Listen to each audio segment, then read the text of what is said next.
ሰላም ጤና ይስጥልን። የተወደዳችሁና የተከበራችሁ የጣና ቴሌቪዥን አድማጭ ተመልካቾቻችን እንደምን ዋላችሁ? ከጣና ቴሌቪዥን የታህሳስ 16 ቀን 2018 ዓ.ም የምሽት ጣና ዜናችን ተጀምሯል። ዜናዎቹን እየመራው አማራ ሰፋ አብሬያችሁ ቆያለሁ። በቅድሚያም አርዕስተ ዜናዎቹን እናስቀድማለን። የብልጽግናው ሰራዊት ፋኖን ይዛለው ብሎ ገጠር ሲገባ ፋኖ በተቃራኒው ከተማ ገብቶ ብልጽግናን በከተማ ውጊያ ድል አድርጎታል።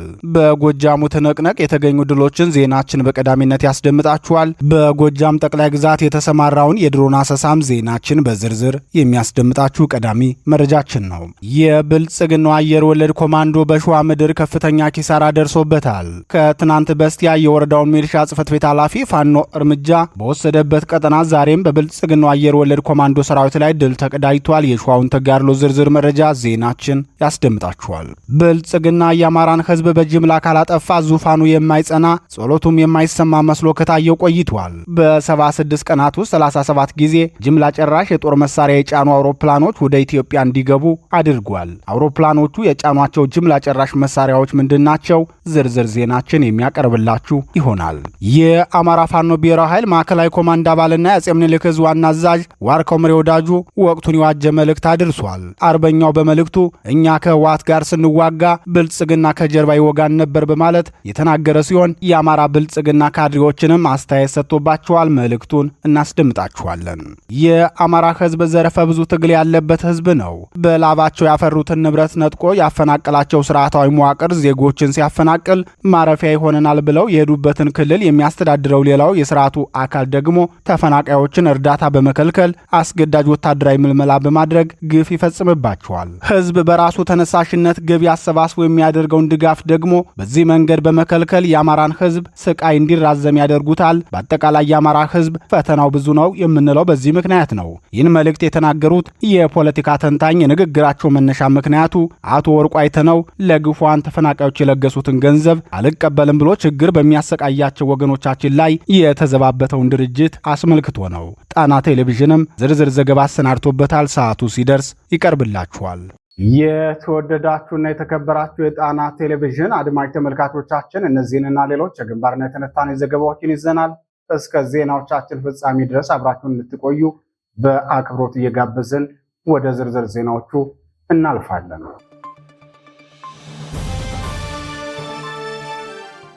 ወደ ቀዳሚው ዜናችን አመራን።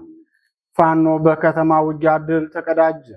የአማራ ፋኖ ብሔራዊ ኃይል አጼ ቴዎድሮስ ዕዝ በምስራቅ ጎጃም ዞን በደብረ ኤልያስ ወረዳ ከተማ ድረስ በመግባት በብልጽግናው ሰራዊት ላይ እርምጃ ወሰደ።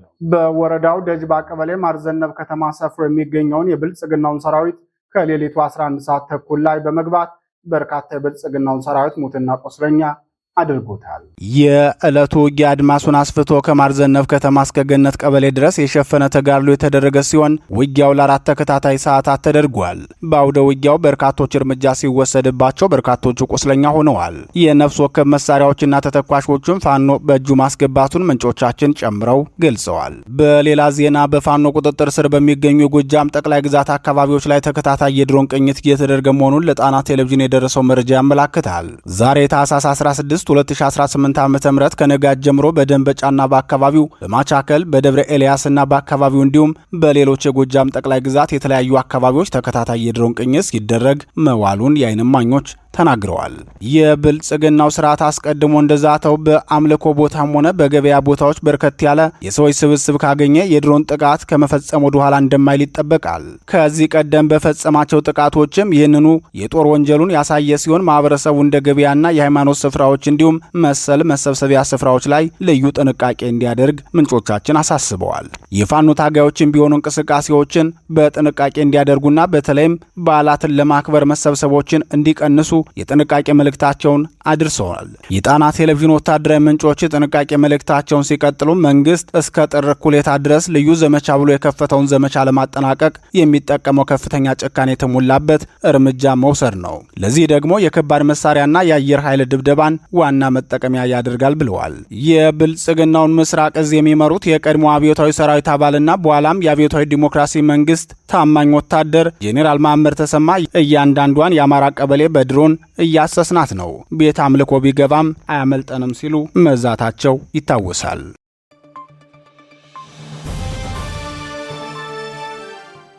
ወደ ተከታዩ ዜናችን እናልፋለን። የአየር ወለድ ኮማንዶን መተነዋል። ፋኖ የአማራ ፋኖ ህዝባዊ ድርጅት ሸዋ ጠቅላይ ግዛት ህዝብ በብልጽግናው አየር ወለድ ኮማንዶ ሰራዊት ላይ ድል መቀዳጀቱን አስታወቀ። የሸዋ ጠቅላይ ግዛት ህዝብ መሐመድ ቢሆነ ኮር በቃኝ ሰራዊቱና የወንዱ አስቻለው ደሴ ክፍለ ጦር ቃኞች በቅንጅት ሸዋሮቢት ከተማ የሚገኘውን የብልጽግና 104ኛው አየር ወለድ ክፍለ ጦርን ከፍተኛ ኪሳራ አደርሰውበታል። የአማራ ፋኖ ህዝባዊ ድርጅት ሸዋ ጠቅላይ ግዛት እዝ ቃል አቀባይ ክፍል የተጋድሎ መረጃ ለጣና ቴሌቪዥን እንደገለጸው የወንዱ አስቻለው ደሴ ክፍለ ጦር ቃኞች ሸዋሮቢት ከተማ የሚገኘውን የጠላት አየር ወለድ ኮማንዶ ክፍለ ጦር መሽጎ በተቀመጠበት በወሰዱበት መብረቃዊ ጥቃት ከባድ ኪሳራ አድርሰውበታል ብሏል። በኮሎኔል ሰለሞን ጸጋ የሚመራው የብልጽግናው 104ኛ አየር ወለድ ኮማንዶ ክፍለ ጦር መቀመጫውን ሸዋሮቢት ከተማ አድርጎ በንጹሃን ላይ እልቂት እየፈጠረ የሚገኝ ሲሆን የክፍለ ጦር ዋና አዛዥ ኮሎኔል ሰለሞን ከወር በፊት በሰጡት ማብራሪያ በዚህ ቀጠና የሚገኘውን ጽንፈኛ አጽድተነዋል፣ የቀረን መልቃቀም ብቻ ነው ማለታቸው ይታወሳል። ሆኖም የአማራ ፋኖ ሸዋ ጠቅላይ ግዛት ህዝብ በተከታታይ ባደረጋቸው የከተማ ሰርጂካል ኦፕሬሽኖች ይህን ክፍለ ጦር ጥቃት ከማድረስ በተጓዳኝ ሰራዊቱን በማስኮብለልም ተደጋጋሚ የማዳከም ስራ አድርሶበታል። በዛሬው ዕለትም በታላቁ አርበኛ አስቻለው ደሴ ስም የተሰየመው የሸዋ ጠቅላይ ግዛት ህዝብ መሐመድ ቢሆነ ኮር ስር የሚገኘው ወንዱ አስቻለው ደሴ ክፍለ ጦር ቃኞች ሸዋሮቢት ከተማ በመግባት ምሽጉ ውስጥ እንደተቀመጠ በቦምብና በስናይፐር ፈጣን እርምጃ ወስደውበት በርካታ ኃይሉን መተውት በዜሮ መስዋዕትነት ወደ ምድብ ቀጠናቸው ተመልሰዋል። በዚህ የወንዱ አስቻለው ደሴ የክፍለ ጦር ቃኞች ፈጣን ምት የተደናገጠው የብልጽግናው አየር ወለድ ሰራዊት በንጹሃን ላይ የበቀል በትሩን በማሳረፍ ከፍተኛ ጉዳት ማድረሱን የአማራ ፋኖ ህዝባዊ ድርጅት ሸዋ ጠቅላይ ግዛት እዝ ቃል አቀባይ ክፍል ያደረሰን መረጃ ያመላክታል። በሌላ ዜና ትናንት በዳባት ከተማ አቅራቢያ ታላቅ ድል የተቀዳጀው የአማራ ፋኖ ብሔራዊ ኃይል ደጃዝማች በላይ ዘለቀዝ የድሉን ስፋት ዝርዝር መረጃውን አድርሶናል። የዙ ቃል አቀባይ ክፍል የዳባቱን ተጋድሎ አስመልክቶ ባደረሰን መረጃ እንደገለጸው የአራተኛ ደጃዝማች ኮር አካል የሆነው ከዘራይ ክፍለ ጦር እና የዳግማዊ ቴዎድሮስ 5ኛ ኮር አካል የሆነው ጎንደር የበጋሻው ክፍለ ጦር የተውጣጡ ሸጋው ውበትና ይታየው ብርጌዶች በዳባት ከተማ ዙሪያ የአርሶ አደር የጦር መሳሪያ ለመዝረፍ ተሰማርቶ የነበረን የጠላት ብልጽግና ሰራዊት በመፋለም በብርቱ ክንዳቸው ከባድ ሰብአዊና ቁሳዊ ኪሳራ አድርሰውበታል። በዚህም 31 የጠላት ሰራዊት እርምጃ ሲወሰድበት 55 ደግሞ ቆስለኛ ሆነዋል። 16 የጠላት ሰራዊት አባላት እጃቸውን ሰጥተዋል ብሏል። ወደ ተመሳሳይ የደጃዝማች በላይ ዘለቀዝ የተጋድሎ መረጃ ስናመራ ደግሞ በማዕከላዊ ጎንደር ዞን ወገራ አውራጃ ገደብዬ ላይ የተቀዳጀውን ታላቅ ድል እናገኛለን። ውጊያው የተጀመረው ከጧቱ 12 ሰዓት ጀምሮ መሆኑን የሚናገሩት የዓይን እማኞች እስከ እኩለ ቀን ድረስ በገደብዬ ከተማ አቅራቢያ በከባድ መሳሪያ ታጅቦ መቀጠሉን ተናግረዋል።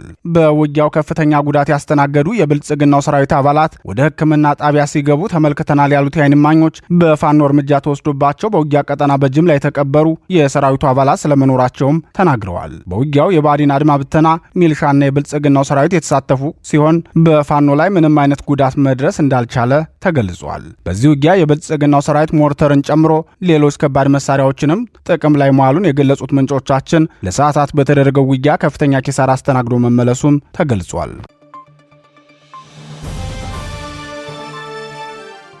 ዜናዎቻችን ቀጥለዋል።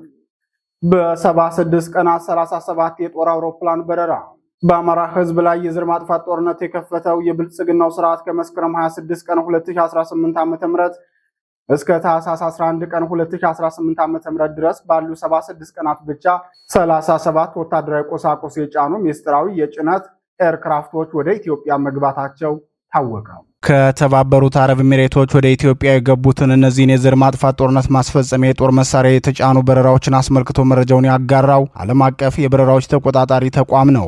የዘር ማጥፋት ጦርነት ማስኬጃ ጅምላ ጨራሽ የጦር መሳሪያ የጫኑት አውሮፕላኖች መነሻቸውን ከተባበሩት አረብ ኤሚሬቶች አድርገው ኢትዮጵያ ከገቡ በኋላ ደብረ ዘይት አየር ኃይል ግቢ፣ አዲስ አበባ ቦሌ ዓለም አቀፍ አየር ማረፊያ፣ ሐረር ጦር ማሰልጠኛ ግቢና ባህር ዳር እንዳደረጉ አፍሪ ሚዛንት የተባለው በረራዎችን የሚቆጣጠር ተቋም አሳውቋል። አፍሪ ሚዛንት አክሎም አንዳንዶቹ በረራዎች መነሻቸውን ቻይና ያደረጉ ሆነው የተባበሩት አረብ ኤሚሬቶች አርፈው ወደ ኢትዮጵያ የበረሩ ናቸው ብለዋል። ባለፈው አንድ ወር ደግሞ ከቀድሞ በተለየ መልኩ የድግግሞች በረራ መካሄዱን የገለጸው አፍሪ ሚዛንት ከታህሳስ 1 ቀን እስከ ታህሳስ 9 ቀን ድረስ ባሉት 9 ቀናት ብቻ 14 በረራዎች መካሄዳቸውን አስታውቋል።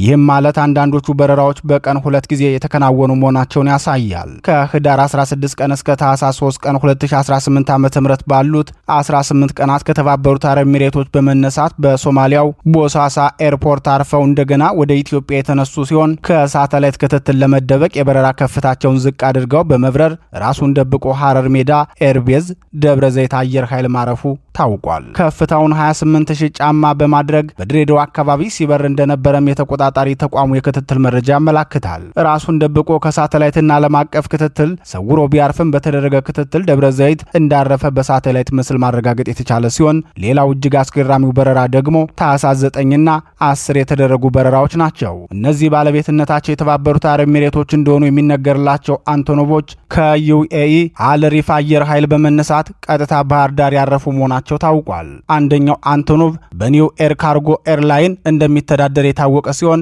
ሬጂስትሬሽን ቁጥሩም ኤኤክስ 76026 ነው። ከቻይና ወታደራዊ ቁሳቁሶችን ጭኖ የተባበሩት አረብ ኤሚሬቶች ኤርቤዝ እንዳረፈና ቀጥሎ ወደ ኢትዮጵያ እንደሄደ ተነግሯል። የባህር ዳር ኤርፖርት ግንቦትና ሰኔ ላይ ማኮብኮቢያው ጥገና ተደርጎለት ለዚሁ ሚሽን የተዘጋጀ መሆኑን የአቪዬሽን ምንጮች ይናገራሉ። መስከረም ላይ እንደዚሁ ሐረር ሜዳ ወይም ደብረ ዘይት አየር ኃይል ለጊዜው ዝግ ተደርጎ እድሳት እየተደረገለት እንደነበረው የሳተላይት ማስረጃዎች ያሳያሉ። በዚህ ጊዜ የጦር ቁሳቁሶች የጫኑ አንቶኖቮች ቀጥታ ቦሌ ዓለም አቀፍ አየር ማረፊያ ሲያርፉ እንደነበር ታውቋል። ደብረ ዘይት አየር ኃይል ለአገልግሎት ዝግ ተደርጎ 3.1 ኪሎ ሜትር የሚረዝመውን ማኮብኮቢያ 820 ሜትር በመጨመር ወደ 3.9 ኪሎ ሜትር ለማስረዘም ተጨማሪ የአስፓልት ስራዎችና የቅብ ስራዎች ሲሰሩ እንደነበር በሳተላይት ምስሎች አስታውቀዋል። የብልጽግናው ስርዓት በአማራ ህዝብ ላይ የከፈተውን ዘር ማጥፋት ጦርነት ለማካሄድ ከዚህ በፊትም በተመሳሳይ ከቱርክሜኒስታን አውሮፕላን በመከራየት የጦር መሳሪያዎችን ከተባበሩት አረብ ኤሚሬቶች ወደ ኢትዮጵያ ሲያስገባ መጋለጡ አይዘነጋም። ዓለም አቀፍ የበረራ ህግን በመተላለፍ የጦር መሳሪያን በህዝብ ማመላለሻ አውሮፕላን ሲያጓጉዝ የከረመው ብልጽግናው መረጃው መጋለጡን ተከትሎ ሌላ ዘዴ መጠቀም አስገዳጅ ሆኖበታል። ከዚህ በተጨማሪም ከአዘርባይጃን የተገዙና በሁለት መርከቦች ተጭነው ወደ ኢትዮጵያ ሊገቡ የነበሩ የጦር መሳሪያዎች ቀይ ባህር ላይ በኤርትራ ባህር ኃይል መወሰዳቸው ይታወሳል። ከዚያ ክስተት በኋላ ደግሞ የጦር መሳሪያዎችን ማጓጓዣ አድርጎ የመረጠው የበርበራ ሞምባሳ ወደቦችን ሆኗል።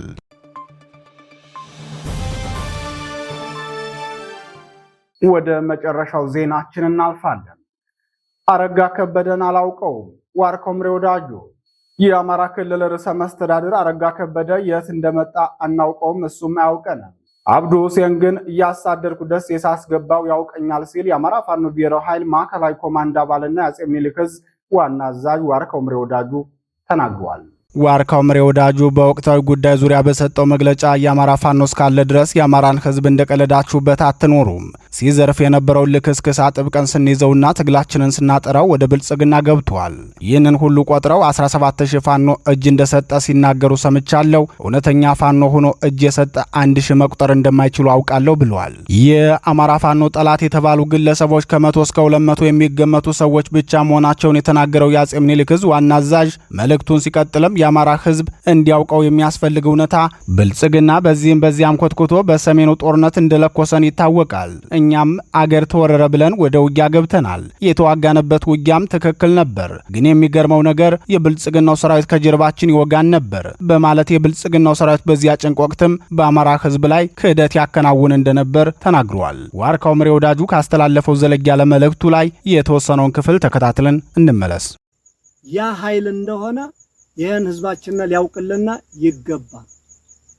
ከዚህ ውጭ እኛን በየመድረኩ የሚያጣጥለው ብዙ ነገር የሚቀባጥረው ይሄ ሁሉ ስንመራው የነበረ ነው። እነ ዶክተር አብዱ ጋር ዶክተር አብዱ ታውቀኛለህ፣ የተከተልክ ደሴ ሳስገባህ ታውቃለህ፣ በመካነ ሰላም መስመር ዛሬም ያንነውነን አንድ ቀን እንደዛው ቂጥ የምትከተልበት ጊዜ ቅርብ ነው የሚሆነው።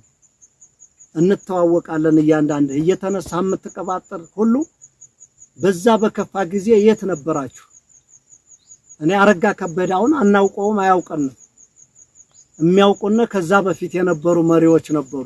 የአማራ መሪዎች እንዳለመተዳላቸው አንዱ ትንሽ ሊያውቅ ሲል ዛሬ ያንን ይወረውሩታል፣ ነገ ደግሞ አንዱን አዲስ አምጥተው ይወረውሩታል። እኛ ትግል ከጀመርነ 3ኛና 4ኛ መንግስት እየተቀየረ ነው ያለው ማለት ነው።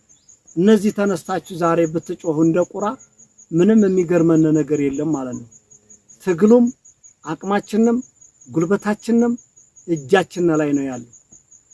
እኛ እስካለን ድረስ የአማራ ፋኖ እስካለ ድረስ እናንተም ቀልዳችሁበት እንደማንኖሩ አስረግጬ ነግራችኋለሁ።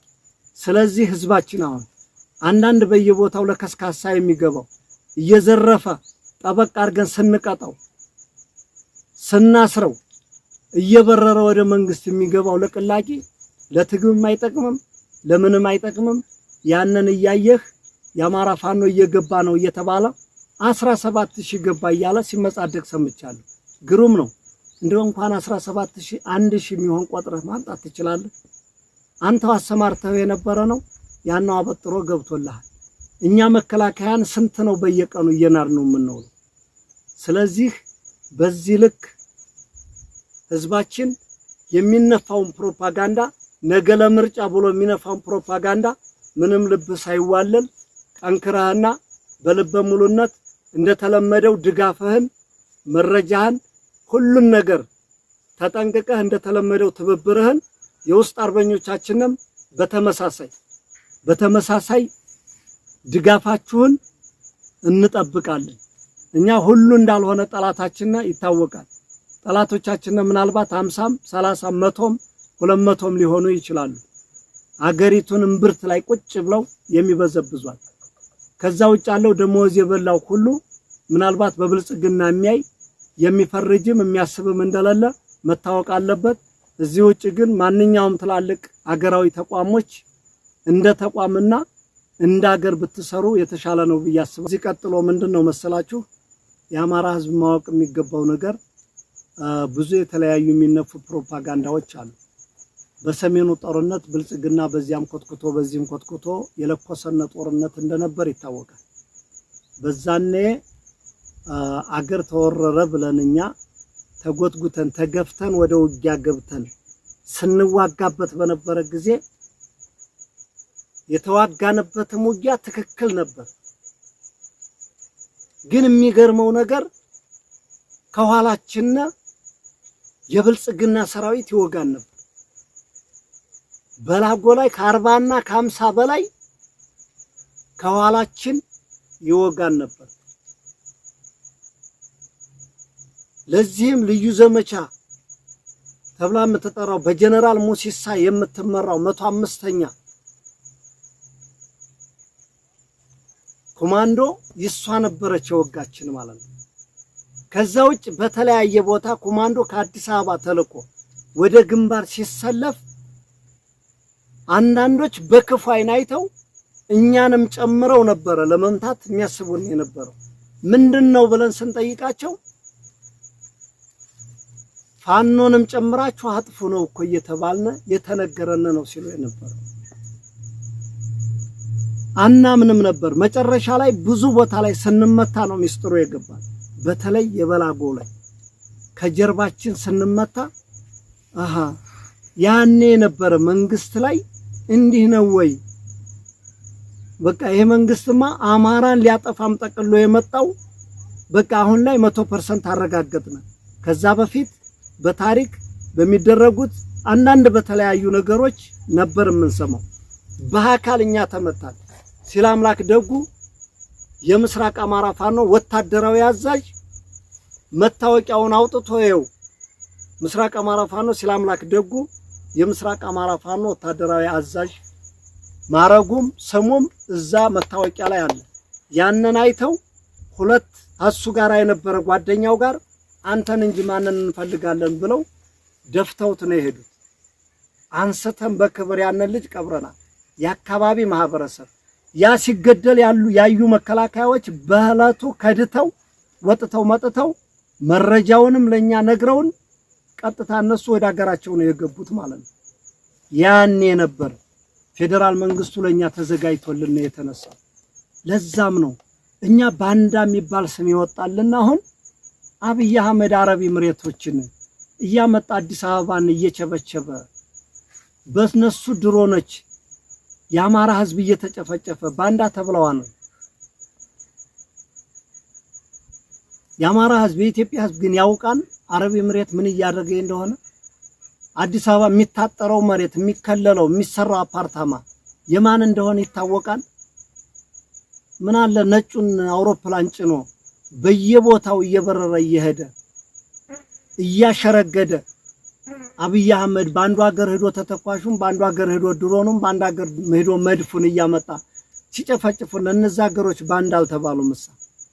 እኛንን ባንዳ እኛ ለሀገር የቆምነ ታሪክ ያሳየን አሁንም ታሪክ እየሰራን ያለን ባንዳ ብለን እንደማንጠራ እርግጠኞች ነን።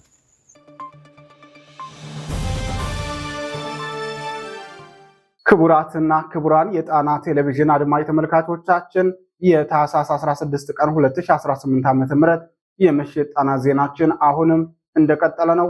ምርጫችሁ ስለምታደርጉን እናመሰግናለን።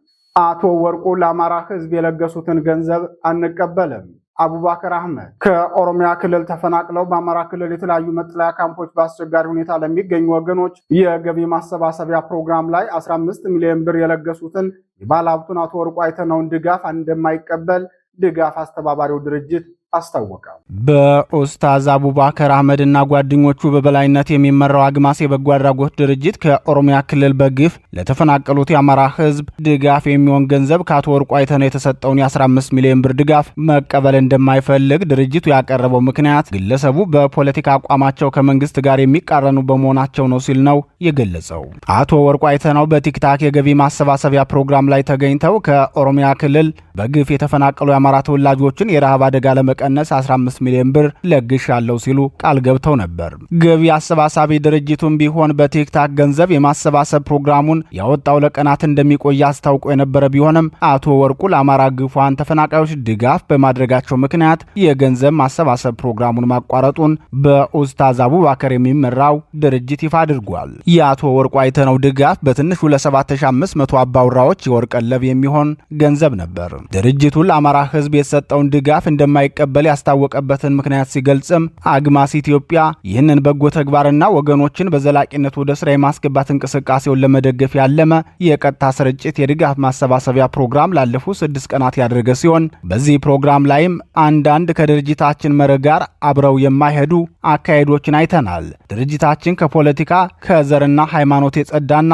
ገለልተኛ ሆኖ የሚሰራ በመሆኑ ምንም አይነት የፖለቲካም ይሁን ሌላ ዓላማ ካለው ግለሰብ የሚሆን ድርጅት ድጋፍን የማይቀበል መሆኑንም ለማረጋገጥ እንወዳለን ብሏል። ድርጅቱ ከፖለቲካ ከዘርና ከሃይማኖት ወገንተኝነት ራሱን ነፃ እንደሆነ ይግለጽ እንጂ አብዛኞቹ የድርጅቱ አመራሮች የወሎ ዲሞክራሲያዊ ፓርቲ የሚባል የፖለቲካ ድርጅትና የአንድ ሃይማኖት ተወካዮች የሚመሩት ድርጅት መሆኑ ይታወቃል። የዚህ ድርጅት መሪዎች በተደጋጋሚ ጊዜ ሃይማኖታዊ ጉዞዎችን ወደ መካከለኛው ምስራቅ አገራት ሲያዘጋጁ እንደነበር ቀደም ሲል ያስተዋወቋቸው የጉዞ ማስታወቂያዎች ያጋልጣሉ። በዚህ ጉዳይ አስተያየታቸው ለጣና ቴሌቪዥን የሰጡ የፖለቲካ ተንታኞች ለተቸገረ ሕዝብ የሚሰበሰብን ገንዘብ ተቀብሎ ለችግረኞች ማድረስ እንጂ ገንዘቡን የሰጡትን ግለሰቦች የፖለቲካ የሃይማኖትና የብሔር ማንነት ማጣራት ለምን አስፈለገ? በጎነት አጥር አለው ወይ? በማለት ይጠይቃሉ። ተንታኞች አክለውም ድርጅቱ ከመንግስት ከሚቀርብበት ጫና ይልቅ የአማራን ሕዝብ ድጋፍ እንዳያገኝ ያሰበው የጭካኔ ውሳኔ ነው ሲሉ ተናግረዋል።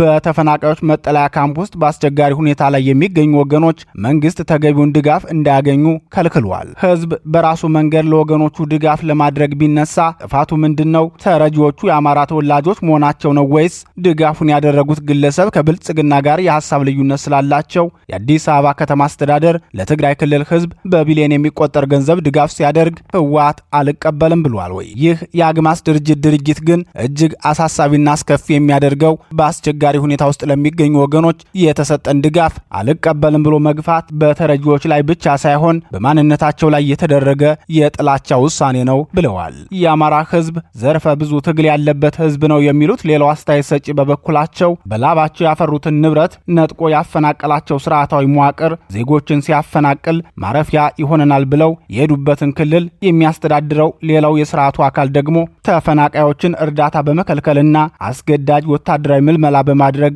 ግፍ ይፈጽምባቸዋል። በራሱ ተነሳሽነት ገቢ አሰባስቦ የሚያደርገውን ድጋፍ ደግሞ በዚህ መንገድ በመከልከል የአማራን ህዝብ ስቃይ እንዲራዘም ያደርጉታል። በአጠቃላይ የአማራ ህዝብ ፈተናው ብዙ ነው የምንለው በዚህ ምክንያት ነው ሲሉ ይናገራሉ።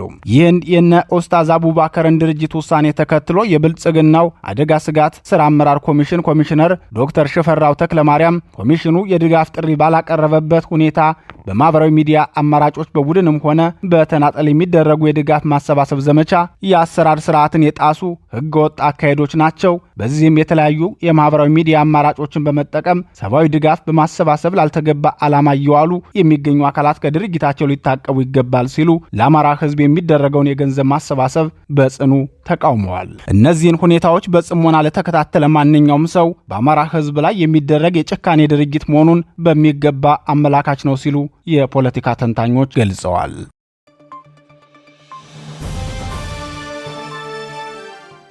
ክቡራትና ክቡራን የጣና ቴሌቪዥን አድማጭ ተመልካቾቻችን የታህሳስ 16 ቀን 2018 ዓ.ም የምሽት ጣና ዜናችን የተከታተላችሁትን ይመስል ነበር። ዜናዎቹን እየመራው አማራ ሰፋ አብሬያችሁ ቆይቼ ነበር። የጣና ቴሌቪዥን የዩቲዩብ ቻናል አማራጮችን ሰብስክራይብ በማድረግ በቋሚነት ወዳጅ እንድትሆኑ እንጠይቃለን። ጤና ይስጥልን።